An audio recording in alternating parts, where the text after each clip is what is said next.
Hello everyone, in this video I'll be showing you an OP Claws of the Night build guide in Elden Ring. So this is a weapon that you can throw and also attack with. It's actually really strong. So the scatter shot throw is its weapon art, which can literally just shred down enemies super quickly. So that will throw them in a large area, but you can also just press R2 to do a quick throw attack, and that also works really well, as you can see here. So it can be charged up.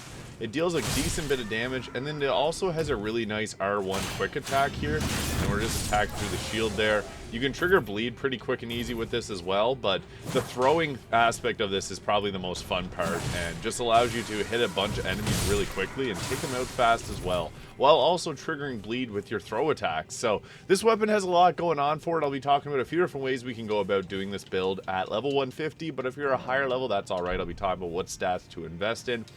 So these primarily scale off of dexterity, so we obviously want to have our dexterity high. I have 72 dexterity, this is at level 150, with 50 vigor, 25 mind, 34 endurance, 12 strength, 72 endurance, and then I have 10 intelligence, 15 arcane, and 15 faith, 16 arcane. Using the circlet of light is going to increase the stats there, but alternatively, you can go with the white mask because this deals blood loss buildup. So you can go with this instead to get yourself an increased amount of blood loss buildup.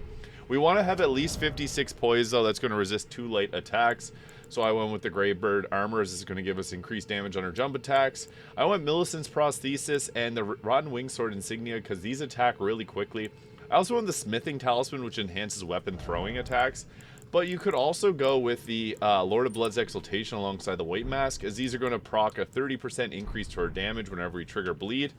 Now the way we want to approach combat is we want to start off with Flame Grant Me Strength, and then a nice way to start combat is actually to start with Swarm of Flies, because this is going to trigger the blood loss buildup, and then we can get ourselves the extra 30% damage. So we're already doing one shot with our quick attack. 1800 damage on a quick attack is absolutely busted, so yeah, it's very powerful. And then once we get into like a stronger enemy, we can use the throw attack. The throw attack hits in a huge area, so that's one thing to keep in mind, is you can hit and aggro a bunch of enemies that you might not mean to, but overall it does a ton of damage and it builds up bleed really quickly. So it's honestly not a bad thing if you get a bit of aggro, because you can pretty much stunlock people from your throwing attacks and then just end them like that. In close range, it's nice to use the I actually like using the scatter shot throw when up close, because most of them are going to hit the enemy if that's the case. So you can also go ahead and focus on someone behind the target and you'll be throwing them pretty much through enemies. So really nice quick attack as well. We didn't even have the bonus damage there and we're already doing a ton.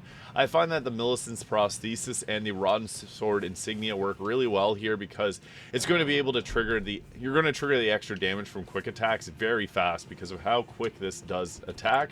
So again, always start with Flame Grant Me Strength, and then Swarm of Flies is just a good way to get that blood loss procced really quick and easy. Reminder, you do have to be close whenever that does proc for the Lord of Blood's Exaltation. You'll see a little symbol of the Lord of Blood's Exaltation underneath the health bar or stamina bar whenever it's proc there. But yeah, general strategy for using these is to go with our throwing attacks here, and you can use the weapon art to hit multiple people at a time. It also has a pretty good jump attack, so that's why I have the Gravebird cloak on there, as we're able to proc that pretty quickly. But the beautiful part about this weapon is the throwing attacks do a ton of damage and are really quick to get off. Like, we didn't have to worry there about getting hit by the enemy, but 2 quick attacks and we got that triggered there. So very, very powerful weapon, and just pressing R2 will give us this throw attack that's nice from a range. We can take out enemies before they even get anywhere near us. So the Claws of the Night are actually quite an underrated weapon in Elden Ring, so I encourage you to give them a shot. If you've never tried this weapon out before, it just might become your new favorite. So I have a bunch of different Elden Ring build guides on my channel, so you can check those out if you're curious. But thank you so much for watching, and I'll see you all in the next video. Hit the subscribe button below, and I'll see you next time.